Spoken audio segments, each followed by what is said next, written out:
Bienvenidos a 360 grados, una visión global de la noticia, un espacio para debatir sobre todo lo que sucede en Colombia y en el mundo. Iniciamos hoy 360 hablando de la grave crisis carcelaria que vive Colombia, que quedó plenamente demostrada con la tragedia ocurrida en la cárcel Modelo de Barranquilla, donde el hacinamiento y las malas condiciones impidieron controlar un incendio, causando la muerte de 10 internos. El ministro de Justicia, Alfonso Gómez Méndez, afirmó que hay que ajustar controles, aumentar la vigilancia y controlar lo que sucede en el IMPEC para evitar tragedias como las de Barranquilla. ¿Qué sucede realmente en las cárceles colombianas? ¿Por qué la cárcel Modelo de Barranquilla tenía 1.116 internos cuando su capacidad es tan solo para 454? Hoy debate en 360. Y también esta noche debatiremos y hablaremos de ese respaldo que le dieron todos los jefes de Estado que participaron en la cumbre de la Comunidad de Estados Latinoamericanos y Caribeños, la CELAC, al proceso de paz del presidente Juan Manuel Santos. El mandatario colombiano agradeció el apoyo, dijo que queda todavía un camino difícil por recorrer, pero que espera que en la próxima cumbre de la CELAC ya haya firmado la paz. ¿Qué significa todo esto? Debate esta noche en 360 y no se muevan, que ya en segundo le estamos dando la bienvenida a nuestros invitados.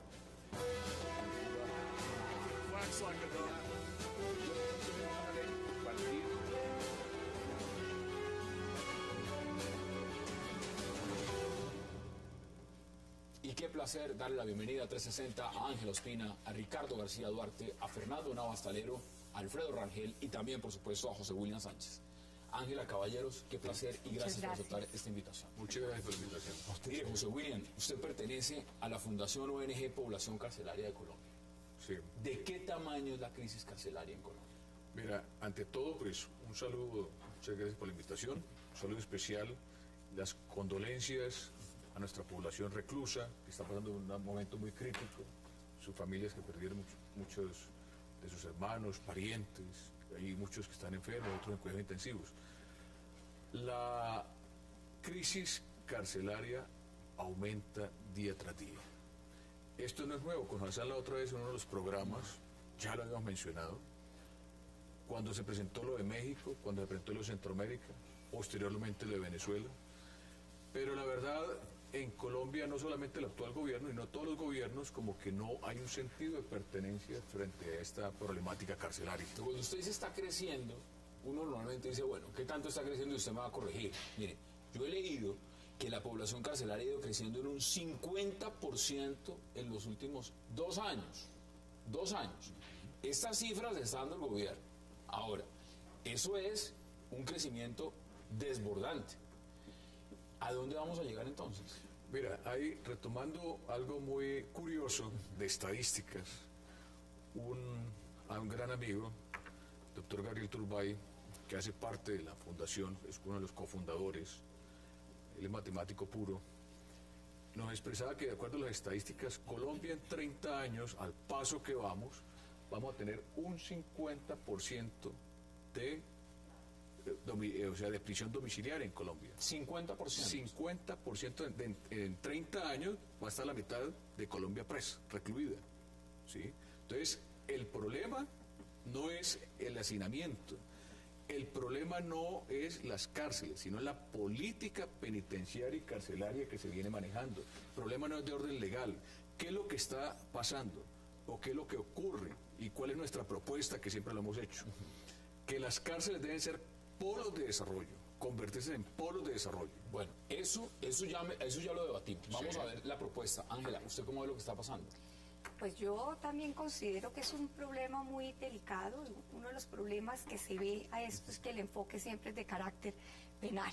Siempre estamos hablando a mayor delitos, cárcel y cárcel y cárcel. ¿No? Aquí es un estado carcelero. Sí, absolutamente todo. Cualquier problema es a la cárcel. ¿Cómo se va a hacer? Mándenlos a la cárcel. Penas más duras y a la cárcel. Políticas de prevención de carácter social no hay. Cuando estaba hablando aquí el doctor William, me llamó la atención, si en X años el 50% de la población colombiana va a estar en las cárceles, la pregunta mía es, ¿por qué va a estar en las cárceles? ¿Qué hace que la gente cada vez se meta más a este mundo de la delincuencia? Falta de oportunidades, las brechas cada día son mayores, es un tema de política social lo que nos hace falta, o que la política social colombiana tenga un enfoque basado en derechos. En ese momento yo creo que se puede reducir. Entonces, aquí con lo que está William planteando son dos problemas diferentes. Uno, lo que sucede en las cárceles, ese hacinamiento, esa situación de indignidad en que viven los presos colombianos, cárceles maravillosas de última tecnología que costaban entre 150.000, 80.000 millones de pesos, donde un recluso no tiene ni dónde acostarse, ni dónde ir al baño, una cárcel para va a tener 5.000. Exacto. Pero es que esas son las locuras que se hacen acá, unos grandes elefantes, y te digo, estamos hablando sobre el tema de infraestructura, pero ¿y del ser humano? No, por eso. ¿Qué pasa con el ser humano que está ahí? ¿Qué dice usted? Porque es que el tema es muy complejo y muy amplio. Este es un tema de la historia universal. Jeremías Bentham y John Howard, ingleses dedicados al estudio del problema penitenciario, se aterraban de lo que sucedía en su época en las cárceles. Y decía Jeremías Bentham algo que me pareció a mí siempre maravilloso, porque yo vigilé las cárceles en Colombia, cuando fui procurador y cuando fui personero, porque me valía de un instrumento que abolieron en Colombia, que era la visita carcelaria.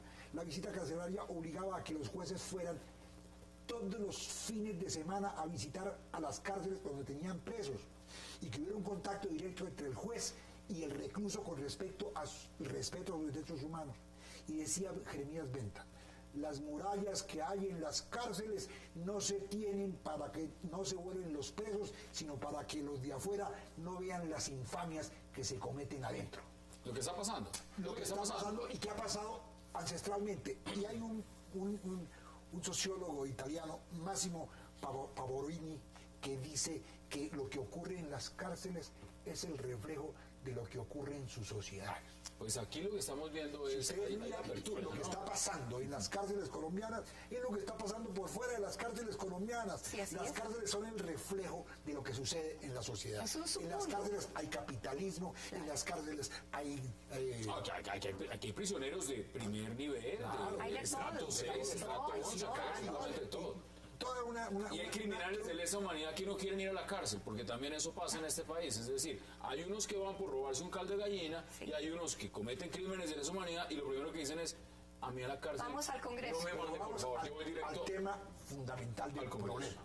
Porque lo interesante de estos programas es tratar de descubrir dónde está la causa, la razón teleológica del problema. Para mí el problema es que Colombia quiere resolver todos sus asuntos sociales a través del derecho penal. ¿Cómo lo viste? Y eso es crítico. No hay política criminal. Así es. Pues yo creo la verdad que este es un problema muy grave, pero se ha venido agravando durante los últimos años. Solamente voy a dar una cifra para que los televidentes tengan una visión de cómo ha ido evolucionando el problema del hacinamiento carcelario, que es, digamos, el fondo del asunto que nos ocupa. Hace unos más de 10 años, 12, 13 años, en el 2002, había un hacinamiento del 28%. Los dos gobiernos del presidente Uribe lograron rebajar el hacinamiento al 4.6%. Construyeron 10 cárceles con 22.000 nuevos cupos. El actual gobierno no ha construido ni una sola celda, ni una sola cárcel. Y obviamente con ese incremento que ya han mencionado acá de la población carcelaria, pues ese hacinamiento subió hoy del 4.6% al 58%. Es decir, se multiplicó casi por 12 el hacinamiento carcelario durante la presente administración, en donde se ve una situación obviamente de deshumanización terrible, de inseguridad, de caos en las cárceles, es impresionante, que son producto obviamente del hacinamiento. Estamos replicando las situaciones que hemos visto en Caracas, en Río de Janeiro, en México, en muchos sitios del continente, debido precisamente a ese tema del hacinamiento. El gobierno trata de manera apresurada y de manera absolutamente improvisada de solucionar este problema mediante la excarcelación. Entonces tiene una iniciativa, como hay mucha gente en las cárceles, entonces saquemos a todo el mundo de la cárcel de una manera supremamente improvisada, supremamente temeraria, que yo creo que debería ser objeto de un mayor análisis. Obviamente que el tema, digamos, el tema de fondo pues de la justicia, no tiene que ver exclusivamente con el tema de las cárceles. Digamos, la cárcel es el reflejo, la condensación de toda una gran cantidad de problemas. Entre otros, por ejemplo, el tema de la falta de eficacia del sistema judicial. El 35% de los reclusos hoy en día en Colombia son solamente sindicados. Sí, o sea, no están condenados, están precisamente esperando un proceso y una condena. Ahí nos lleva eso al tema de que la presunción de inocencia en nuestro país pues no está siendo un derecho que se está cumpliendo, no es vigente. Usted está condenado primero, mediáticamente, públicamente, va a la cárcel y después cuando está en la cárcel le paga unos años y le dicen, no, ¿qué pena? Lo juzgan. Sí. Después. No había pruebas. Pero hay bueno, primero, Hassan, es el hecho mismo, que es en realidad una desgracia con muertos, 10 muertos mínimamente, y de esa una forma, cantidad de heridos. total. Es toda una desgracia que hay que lamentar. Pero refleja también un poco la situación interna crítica que se vive en el sistema carcelario. Pandillas, distribución de alucinógenos, de drogas, toda una organización criminal dentro de la cárcel que se supone sigue que es para delinquiendo desde la resocializar.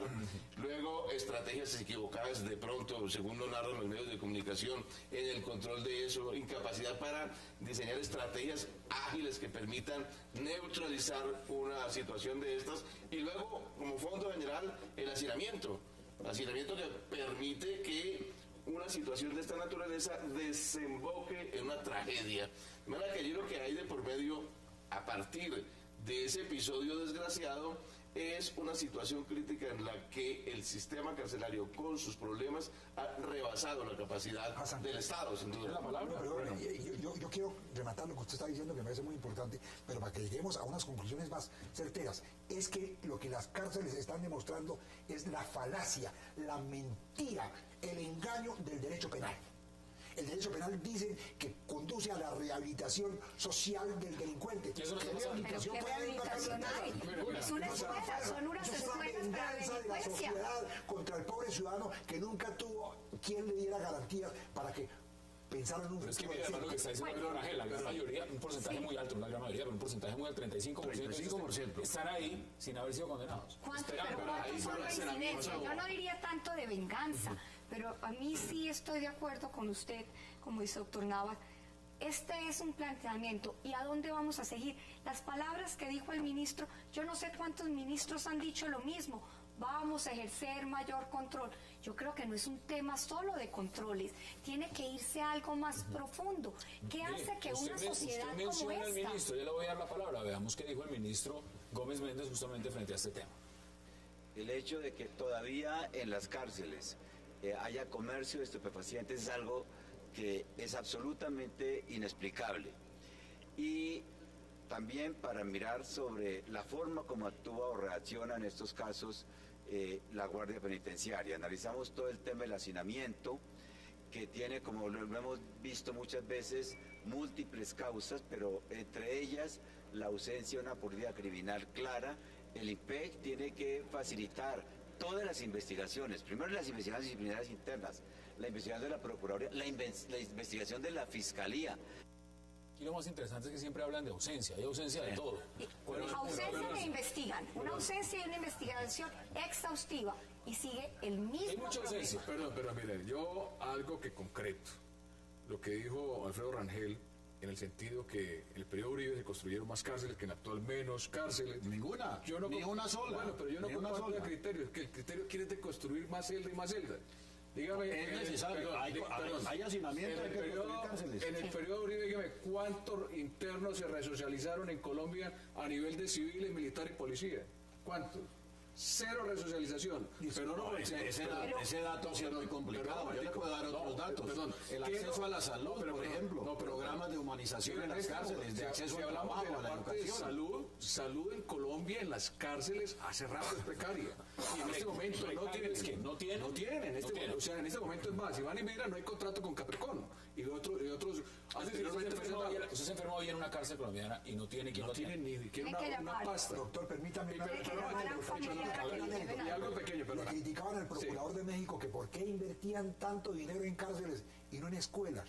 Y el procurador de México dijo, es que yo a la escuela ya fui y ni modo de volver. Bueno. Yo creo que eso de que no lo construyamos más escuelas y no tantas casas. Yo quiero una pausa. Algo corto, mira. Hay que pensar lo que tú decías, que lo damos mucho en la fundación. Hay que partir de la prevención del delito. ¿Dónde hay prevención del delito? ¿Dónde lo hay? Lo otro, tenemos que las cárceles convertirlas en unos polos de desarrollo a nivel empresarial, industrial, comercial. ¿Cómo hace usted con la cantidad? En medio de ese hacinamiento, es complicado hacer cualquier cosa. Mira, en estos polos de desarrollo a nivel empresarial, industrial, agroindustrial, ¿qué queremos? Queremos un sindicato, en lugar de buscar beneficios propios, un sindicato empresarial. Necesitamos también que los internos participen de este proceso como trabajadores, pero con un salario digno.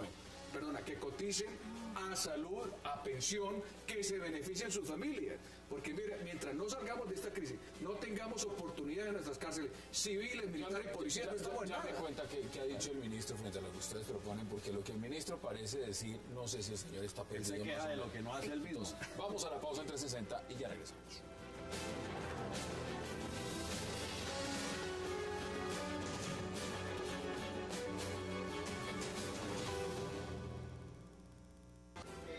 Una investigación pronta y exhaustiva ha solicitado el ministro de Justicia, Alfonso Gómez Méndez, frente a la tragedia en la cual 10 internos de la cárcel Modelo de Barranquilla perdieron la vida.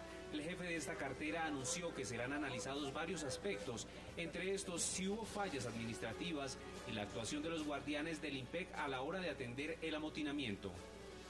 El hecho de que todavía en las cárceles haya comercio de estupefacientes es algo que es absolutamente inexplicable. Y también para mirar sobre la forma como actúa o reacciona en estos casos la Guardia Penitenciaria. Analizamos todo el tema del hacinamiento. Frente a la gravedad de los hechos, algunas entidades del Estado, como la Procuraduría General de la Nación, ya anunciaron investigaciones. Lo primero que ha solicitado es un informe por parte del IMPEC.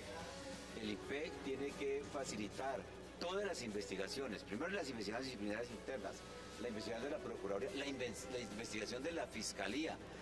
Mientras se verifican las causas de la muerte de los 10 internos, el sindicato del IMPEC indicó que ese grupo de trabajadores ya había anunciado la difícil situación en la cárcel Modelo de Barranquilla. Añadió que al interior del IMPEC existe un déficit de personal para la atención de los centros penitenciarios. Esta organización, con la seccional de la Unión de Trabajadores Penitenciarios, ha puesto en conocimiento la problemática de Barranquilla frente a la convivencia de los mismos internos, el hacinamiento, el déficit de personal, la falta de medios técnicos y tecnológicos del personal que labora allí para poder solventar alguna emergencia como la que se ocasionó en el día de ayer. Sobre lo denunciado por el sindicato del IMPEC, el ministro de Justicia señaló que no se anticipará a establecer responsabilidades. Yo no sé si lo que pasó en Barranquilla uno lo pueda atribuir a falta de personal. No quiero tampoco que se aproveche esta situación para plantear otros hechos que probablemente tengan una justificación y una explicación distinta. El Ministerio de Justicia no descarta que se tome la decisión de solicitar la renuncia del director de la cárcel Modelo de Barranquilla si se llega a comprobar su responsabilidad administrativa. Dios mío, no. Regresamos a 360. Mire datos. 138 prisiones en Colombia con capacidad para 76.000 presos concentran 120.000. Las top 10, la de Cali, Villahermosa, capacidad para 1.667 presos y tiene 6.402. Si miramos la cárcel de Riohacha en La Guajira, tiene para albergar 100 presos y en este momento hay 451. Si miramos la cárcel La Picota, tiene 8.216 reos y la Modelo 5.015. La capacidad de la Modelo son 2.900. Es decir, esto es en todo el país. Es un problema absolutamente crítico, agudo, Supercrítico. no se puede, digamos, ese problema no se soluciona pensando en que hay que modificar el sistema educativo y todo eso hay que hacerlo, y hay que educar al menor, etcétera, pero hay un problema inmediato, crítico, que debe ser solucionado también de manera urgente. Lo de soltarlos usted no lo ve. No, lo de soltar. Yo creo que hay medidas muy, digamos, que se pueden ir tomando. Por ejemplo, el tema de las... Obviamente hay que construir más cárceles por lo pronto, hay que construir más cárceles. Y para eso me parece que habría que revisar el sistema de Estados Unidos, en donde se entregan cárceles en concesión al sector privado, administradas por el sector privado, obviamente con el control del Estado, y eso ha dado excelente resultado en términos de humanización, de resocialización, de control de las cárceles. Me parece, por ejemplo, que el tema de la presunción de inocencia, eso hay que solucionarlo. Es absolutamente inaudito que el 35% de las personas que están encarceladas hoy en día no hayan sido condenadas. La opinión pública lo primero que me parece, usted inmediatamente le piden, lo están investigando, sindicando, y la gente cárcel. Eso hay que solucionarlo, y es otro aspecto del problema. El tema, por ejemplo, de la casa por cárcel. Ahí se ha vuelto eso también una varaunda, y es absolutamente arbitraria la manera como se están concebiendo esas casas por cárcel. Estamos viendo mafiosos de 7 suelas, reincidentes, criminales absolutos, que los mandan pues a la cárcel con un brazalete y absolutamente descontrolada. Y mucha gente, por delitos mucho menores, que ni siquiera deberían estar en la cárcel, sí están bajo Pero el tema de la excarcelación, me parece que la excarcelación hay que mirarla, no se puede hacer una excarcelación general, habría que mirar caso por caso, porque el hecho de que el preso haya cumplido la mitad de la condena, hay que excarcelarlo. Si es un reincidente, y si son delitos graves, eso hay que tener en cuenta. Ahora, causas menores, el tema de las causas menores también hay que contemplarlo. La cárcel no es para todas las correccionales y cárceles de pronto. Mira, una convocatoria que venimos haciendo nosotros de la Fundación, algo muy concreto. El común siempre dice no hay solución, es un problema que viene hace años, tenemos que construir más celdas, más cárceles. Ese no es el problema. El problema hay que partir de la prevención del delito, pero de manera inmediata. Mira, lo otro que se debe hacer es ya. Esto debe convertirse en políticas de Estado. Por otra parte, una gran convocatoria nacional, óigalo bien. ¿En qué sentido? Vincular la academia. Mira, los colegios para la parte de la alfabetización en las cárceles, ¿cuándo se ve? No se ve. Vincular todas las facultades de medicina, odontología, todos los profesionales de último año, estudiantes, que vayan a hacer sus prácticas a las cárceles. Que se vinculen los empresarios, los industriales, que existen como unos incentivos. Un montón de propuestas, sí, pero la realidad es otra. De todas formas, esos son unos paliativos. Yo sí creo, como estaba diciendo el doctor Rangel, ya hoy, ante esas estadísticas que usted acaba de presentar, pues se tiene que construir otras cárceles. Lo que pasa es que a nosotros se nos olvida la integralidad en cualquier política, no solo en la carcelaria. No es, haga más cárceles para que puedan albergar ese 50% que se dice que va a estar ahí. No, ¿y dónde está esa política real de prevención? ¿Dónde está el trabajo hacia la niñez? ¿Dónde está el trabajo de los adolescentes? Es que aquí hablamos siempre de la niñez o de pronto de los mayores. El grueso de los adolescentes. Hoy me impactó una mamá que estaba hablando que no sabía de su hijo. Yo creo que esa señora no tenía 35 años y tenía un hijo allá en la cárcel, modelo de Barranquilla.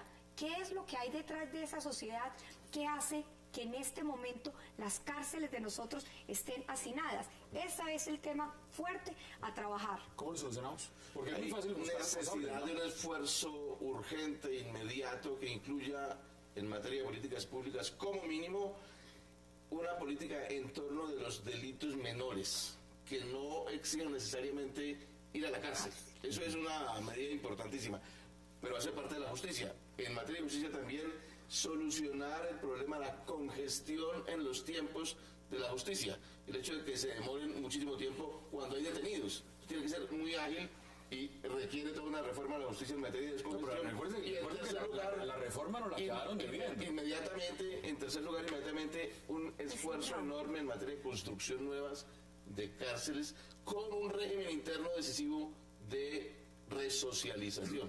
Yo creo que mínimamente eso hay que proceder. Tenemos conclusiones, tenemos que cambiar de tema. Hassan, 20 o 30 segundos. Sí, yo creo que la verdad nosotros tenemos que aprender de la experiencia. El gran maestro de la vida es la experiencia. Y la experiencia nos demuestra a nosotros que desde la fundación de la República hasta el día de hoy el derecho penal no ha servido absolutamente para nada. ¿No le gusta tampoco el modelo que tenemos? No, es que el derecho penal es a la salud social lo que el bismuto fue para la sífilis. No sirvió para nada. Nosotros tenemos que acabar con la pena. esa pena que utilizan los penalistas y buscar otras alternativas y no seguir copiando los modelos extranjeros. Creemos nuestro propio modelo, legislemos para nuestro propio país, para nuestra idiosincrasia, para nuestro pensamiento, para nuestro Entonces, el sistema penal acusatorio, ¿a usted no le gusta que tenemos? Ni el acusatorio ni el inquisitorio. El sistema penal fracasó a nivel mundial. Pero yo quisiera agregar a algo de lo que se ha dicho acá, algunos detalles. Por ejemplo, el tema de los delitos menores, de las causas menores. Eso de estar metiendo a la cárcel a gente, digamos, condenada o sentenciada por inasistencia alimentaria, eso no tiene sentido. La gente que roba por primera vez un pan, pues, eso no tiene sentido meterlo a la cárcel. Tiene que haber un sistema de fianzas, por ejemplo, que la gente salga en libertad bajo fianza en algunos casos. En otros casos que se impongan multas, en otros casos que haya trabajo comunitario como castigo, etcétera. Es decir, penas alternativas, no necesariamente la cárcel. Pero tampoco, doctor Rangel, que con la excusa del hacinamiento, muchos de los delitos, por ejemplo los de hurto, entonces ni se investigan, ni se van a la cárcel y feliz existe esa impunidad. Un ejemplo, porque mire, quedan menos de 30 segundos y yo sí quiero que usted me dé un ejemplo de cómo se resocializa a una persona en una cárcel colombiana. O sea, ¿qué es la cuando hablamos de ese proceso? Deme un ejemplo. Bueno, abreviando las cosas, lo que dice Ángel Ospina, que dijiste que, o sea, el modelo que tratamos de implementar en el nivel nacional es un paliativo, estás totalmente equivocada. Nosotros en el Huila, en el año 99, que yo estuve director del IPED en el Huila, este modelo lo logramos desarrollar. Vinculamos el sector público, vinculamos el sector privado, vinculamos la academia, vinculamos la clase política, industrial, empresarial, las fuerzas militares, la policía. No hay todo el mundo colaboró y de manera grata y de inmediata. Ese mismo modelo lo podemos implementar en el nivel nacional. Pero ¿por qué no aprovechamos la inversión nacional extranjera en las cárceles? Mira, hay una serie de TLC firmados, ¿por qué no aprovechamos esos TLC?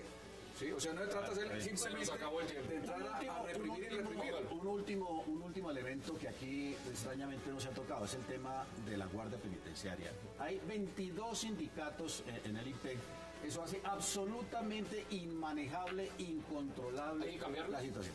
Yo creo que eso hay que revisarlo, porque resulta que todos los guardianes están prácticamente como dirigentes de los sindicatos en permiso sindical, y es absolutamente imposible para el director del IMPEC y el ministro de la Justicia hacer cualquier tipo de movida o de sanción o de castigo. El ejemplo de resocializar en una cárcel, ¿qué es? ¿Cuál es el ejemplo?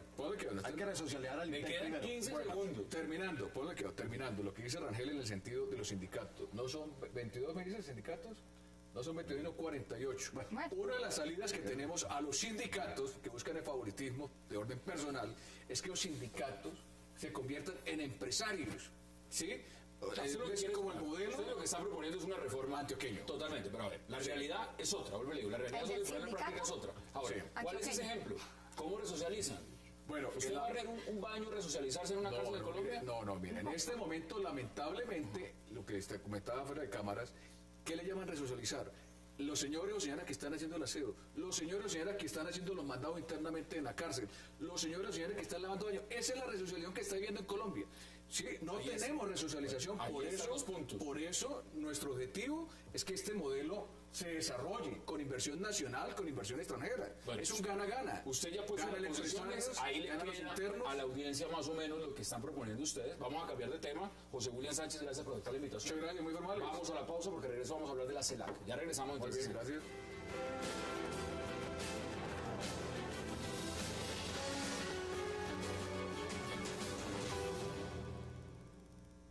Hemos avanzado como nunca antes en las negociaciones con las FARC. Ya evacuamos 2 puntos de los 5 puntos que hemos convenido.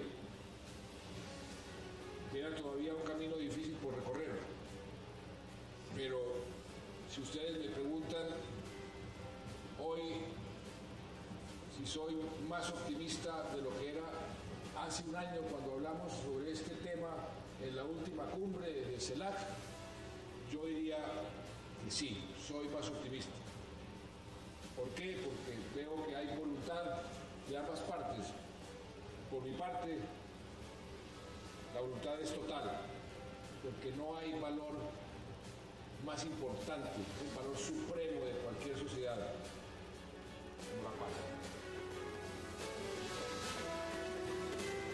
Regresamos a 360 al presidente Juan Manuel Santos en cumbre de la CELAC. Se ha avanzado más que antes. ¿Cómo lo ve usted? Porque el apoyo es total al proceso de paz. Y se ha declarado además el continente latinoamericano como una zona de paz dictaminada desde una dictadura, pero eso es zona de paz. Yo no sé qué tanta paz hay ahí. Cuénteme usted cómo ve las palabras del señor presidente. Pues en primer término, el apoyo general al proceso de negociaciones que hay entre el gobierno y las FARC resulta ser un esfuerzo diplomático, un apoyo simbólico importante en estos casos desde el punto de vista diplomático.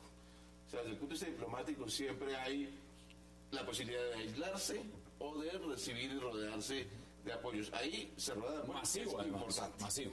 Dos, el tema de la declaratoria del territorio de paz de América Latina es un problema de retórica que en unos casos la retórica resulta falsa cuando no se corresponde realmente con algún hecho, o puede tener algún sentido cuando se corresponde con hechos. En este caso, el tema central es si hay avances o no. Yo tengo aquí para lanzar una hipótesis de que no sé si haya avances materiales importantes últimamente, pero mi hipótesis es que la cosa entre si avanza el fracaso o avanza a coronar un proceso de negociaciones, creo que puede avanzar a coronar un acuerdo. Flor Ángel, ¿usted cómo lo ve? No, yo creo que este apoyo, pues sí, es simplemente protocolario. No creo que ese apoyo vaya a tener ningún tipo de incidencia en la dinámica de estas conversaciones de paz. Es falso, y yo creo que el presidente Santos miente de manera consciente y deliberada que se hayan evacuado los dos primeros puntos de la agenda. Esos acuerdos de la agenda son absolutamente parciales, temporales. La opinión pública colombiana conoce los documentos que han salido ahí, absolutamente abstractos, generales, sin ningún tipo de concreción. Y como este es un acuerdo entre dos partes, las FARC han insistido persistentemente en que los puntos esenciales de cada uno de esos dos temas no se han tramitado todavía en la mesa de conversaciones, están pendientes, así que no hay ningún tipo de acuerdo sobre esos dos puntos. Eso es falso, se están creando expectativas absolutamente infundadas. Ahora, el tema de la declaratoria de una zona de paz como América Latina, pues es propio de la retórica, de la manía retórica de los latinoamericanos.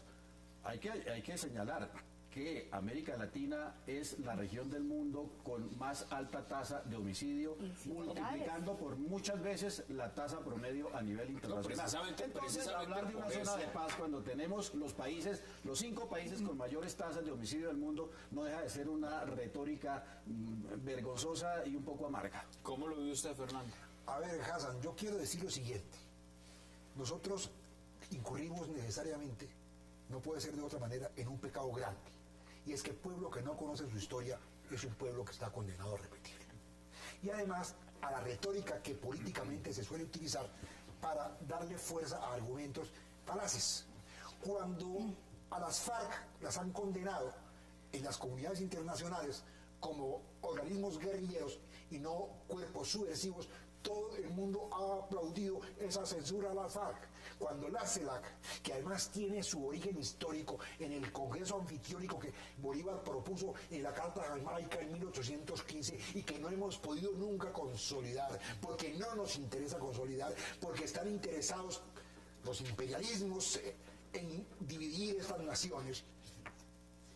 Cuando la CELAC aprueba lo que está intentando Santos, que además lo considero absolutamente necesario e indispensable a mí para los pocos días que me quedan, Hassan, porque tengo 70 años de ver este país en guerra y 130 que vienen de atrás, porque en eso sí nos han mentido, en decir que llevamos 50 años en guerra, nos llevamos 200, porque la independencia nacional fue la gran farsa que se le hizo a este pueblo, y este pueblo reclama una reivindicación. Entonces, si la CELAC apoya lo que estamos intentando, me parece que es una presión a nivel internacional interesante para que la dirigencia entienda hacia dónde tenemos que ir. A mí lo que más me ha gustado de esto es que hay una palabra que salió: retórica, pura y legítima retórica.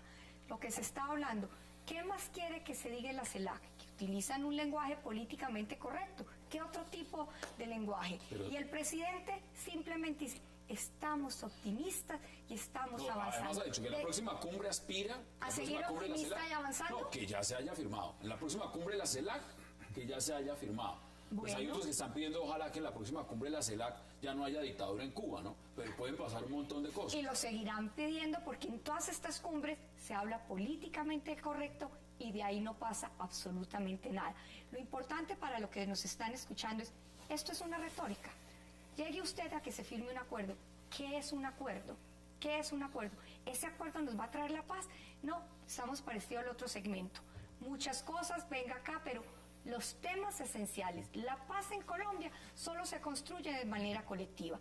En el momento en que las injusticias sociales se cierren las brechas. La paz no es simplemente un acuerdo. A partir de hoy acordamos que Colombia es un país en paz, Latinoamérica un territorio en paz y vivimos felices. Colorín colorado, este cuento se acaba. Más declaraciones del presidente Juan Manuel Santos en La Habana. Ahí estaré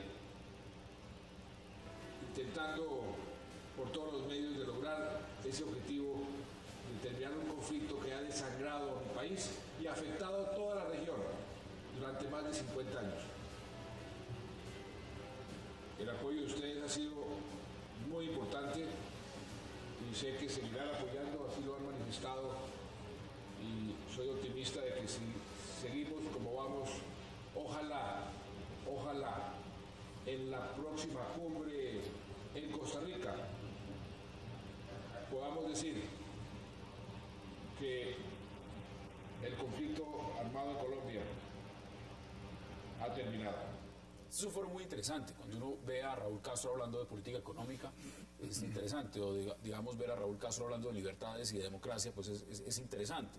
La pregunta es, muchos dicen, bueno, la CELAC también nace como producto de un fracaso de la OEA. La OEA ha fracasado, no nos ha servido, es la injerencia imperialista de los Estados Unidos que maneja el organismo y por eso hay que buscar nuevas visiones y nuevos puntos de encuentro y la CELAC es producto de eso. ¿A usted le parece mejor la CELAC liderada por los hermanos Castro que la OEA?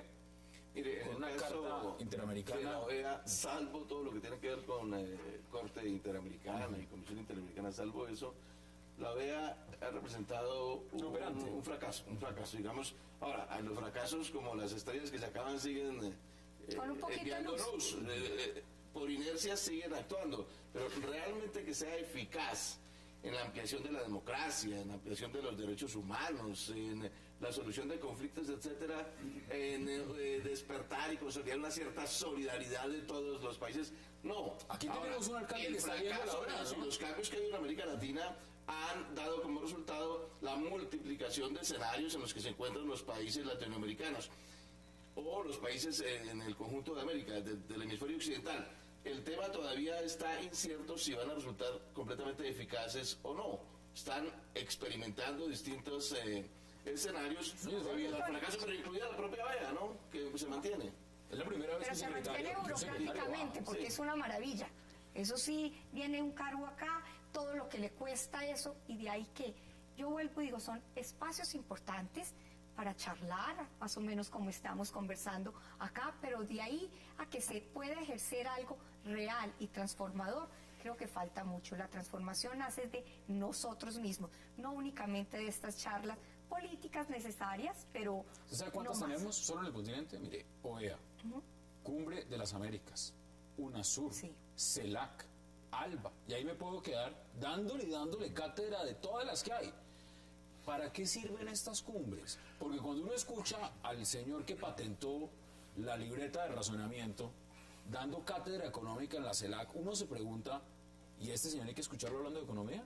¿Para qué sirve esa cumbre? ¿Vamos a hablar de integración y democracia con los hermanos Castro en la cabeza? Sí, es una ironía y una paradoja muy amarga también el hecho de que el presidente Raúl Castro de Cuba esté en esa posición de presidente de la CELAC, que tiene como uno de sus propósitos el fortalecer la democracia y auspiciar la democracia y la convivencia en la región. En un país en donde están constreñidas absolutamente todas las libertades individuales, todas las libertades públicas. ¿De qué hablan los señores Castro cuando hablan de democracia y de mercado libre y de desarrollo económico, etcétera? Es una amarga ironía. Ahora, a mí no me parece que este nuevo organismo, la CELAC, tenga la potencialidad de hacer lo que la OEA no hizo.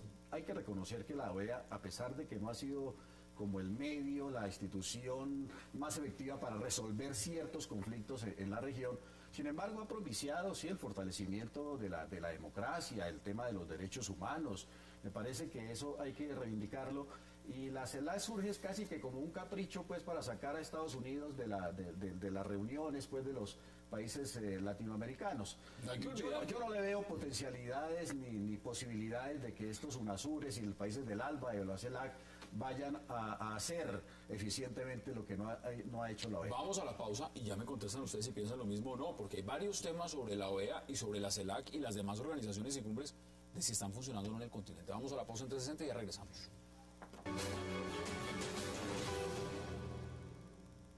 Ahí estaré intentando por todos los medios de lograr ese objetivo de terminar un conflicto que ha desangrado a mi país y ha afectado a toda la región durante más de 50 años. El apoyo de ustedes ha sido muy importante y sé que seguirán apoyando, así lo han manifestado, y soy optimista de que si seguimos como vamos, ojalá en la próxima cumbre en Costa Rica podamos decir que el conflicto armado en Colombia ha terminado. Regresamos a 360. Ricardo, le doy la oportunidad también de que comparemos, porque han dado fuertes críticas a la OEA, pero también han dicho que tiene cosas buenas. Ahora, ¿la CELAC sí está ofreciendo realmente mejores cosas? Ustedes tenían razón ahora cuando hablaban en el contraste, digamos, un poco chocante que se desarrolló en Cuba y se habla de democracia, eso es cierto. Pero hubo un tiempo en que no existía sino la OEA, desde el punto de vista político. Existían organizaciones económicas. Desde el punto de vista político existía la OEA. Y sin embargo era una OEA constelada de dictaduras. Brasil en los años 60, Chile en los años 80, Argentina en los años 70, estaba constelada de dictaduras. América Central, de oligarquías y dictaduras patrimoniales, llamaban Banana Republic. Eso hay que tener en cuenta. Sin embargo, la OEA fue ineficaz en la promoción de la democracia en ese entonces. Ahora bien, no hay que contrarrestar tampoco radicalmente ahora OEA con CELAC o con UNASUR. Creo que están experimentando bajo una nueva situación, no la de las dictaduras de hace 30 años, sino de, en todo caso, mal o bien cierta consolidación de democracias. Populismo también. De democracias, incluso con tendencias populistas unas, otras menos, pero en todo caso democracias. Es la nueva realidad que hay que consultar, que hay que tener en cuenta en los nuevos escenarios diplomáticos que se están desarrollando. Ahora, hay otra cosita que quería introducir, y es que a la sombra o bajo la cobertura, pasando a otro tema con el que iniciamos, que es el del proceso de paz, bajo la cobertura de esta cumbre de la CELAC, es posible que el gobierno esté desarrollando además contactos bilaterales a fin de darle impulso a procesos de negociaciones, particularmente creo yo el del ELN. En Ecuador. O sea, para sede en Ecuador, qué sé yo. Hay que tener en cuenta también eso, ¿no? Claro. Sí. No sé, pues no va a hacer la apreciación Pero sobre eso, comparto con lo que estás diciendo. Constatar el hecho de que eso sirve para el tipo de contactos para iniciar el proceso. A mí no me van a decir que un presidente candidato está en Cuba, donde está una mesa de negociación, y de pronto no se acerca. ¿No habrá algún acercamiento de esos que dentro de X meses nos dicen, allá se habló? No, allá hay cosas muy distintas y estoy de acuerdo con usted, se puede aprovechar este espacio para otro tipo de relaciones bilaterales. A mí lo que me molesta es que nunca nos dicen las cosas sobre la mesa, que porque de pronto se pueden dañar. Entonces al pueblo colombiano, al ciudadano común y corriente, nos toca todo tragarlo entero, que porque el debate es dañino. Entonces hacen lo que quieran, nos cuentan y después validen, aplaudan y todo está bien. Fernando, ¿qué dice usted? A ver, Hassan, yo creo que a partir de las técnicas del psicoanálisis, la terapia colectiva que hacen estos países comprometidos. Eso es terapia colectiva. Eso sí está bueno. Terapia colectiva, estos países subdesarrollados políticamente, a los que se les quiere obligar, como lo decía Bolívar en esa charla que resume García Márquez en El laberinto del Libertador, cuando dice que los europeos han querido que nosotros hagamos en 20 años lo que ellos no fueron a ser capaces en 2000.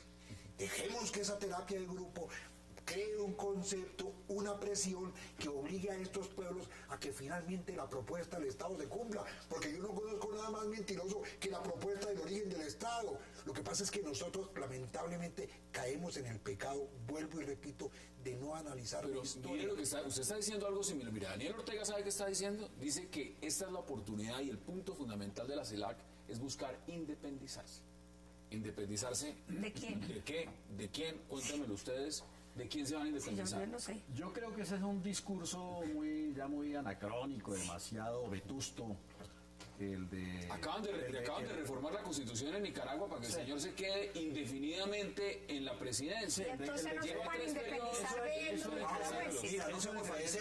Aquí reformamos la Constitución casi 3 veces para que se quedara el señor, no me acuerdo cómo se llama, el poder para toda la vida. Hombre, ¿por qué criticamos al vecino y no miramos la mancha que tenemos en nuestro cuerpo? Miremos nuestro problema. Nosotros necesitamos independizarnos. Necesitamos tener nuestra propia identidad política y histórica. No podemos seguir copiando lo que nos digan los europeos o los americanos, por favor. No, es que yo no sabía que Ortega había dicho eso, pero estoy de acuerdo con Ortega, por favor. Lo digo hoy. Pero aquí vino la pregunta, independizarnos de qué. Estaba iniciando una frase que ni siquiera me dejaron acabar. Me parece un discurso vetusto, absolutamente anacrónico, que corresponde a otros tiempos, ese de señalar que todos nuestros problemas se derivan de una relación con los Estados Unidos. Me parece que mucha agua ha corrido por debajo de los puentes de la historia durante todo este tiempo, como para estar diciendo pues que nuestro enemigo principal son los Estados Unidos y que solamente si nos independizamos de los Estados Unidos vamos a resolver todos nuestros problemas.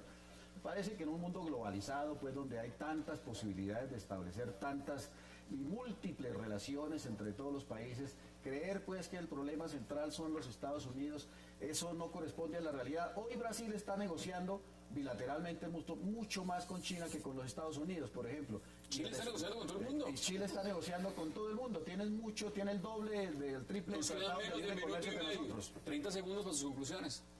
No, las conclusiones es que esto es un espacio retórico. Me encantó lo de la terapia colectiva y como es necesaria que se sigan dando estos espacios y se sigan en terapia, que sigamos, porque ahí se incluye Colombia. Y sí, y como le digo yo, se debe pasar rico, el mar debe ser precioso, el ron maravilloso y en otro país otras cosas darán. Sí es importante una independencia, pero de nosotros mismos, de todos los fantasmas que tenemos, de todos los rencores que tenemos. Esto de que tenemos que volver a construirnos, puede irse uno a una teoría de la deconstrucción. Aquí me están escribiendo en Twitter varios televidentes de Venezuela, nos dicen, ojalá se independicen, pero de la dictadura cubana. Es que a eso venía yo. ¿Se independizo para ser dependiente de quién?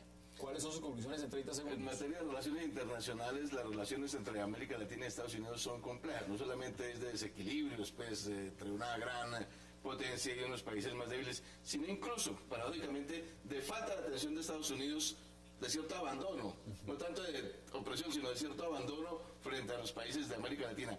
Todo esto que está en curso puede conducir a una cierta recomposición y replanteamiento de las relaciones hemisféricas entre los países de América Latina y Estados Unidos, no bajo esa retórica tradicional de que hablan ustedes, precaria, de un izquierdismo precario, sino de recomposición real en los equilibrios y en las relaciones entre los países. ¿Concluye usted, Fernando? Sí, 30 segundos. Le voy a decir, a mi juicio, la globalización es a los pueblos lo que la masificación es a los individuos.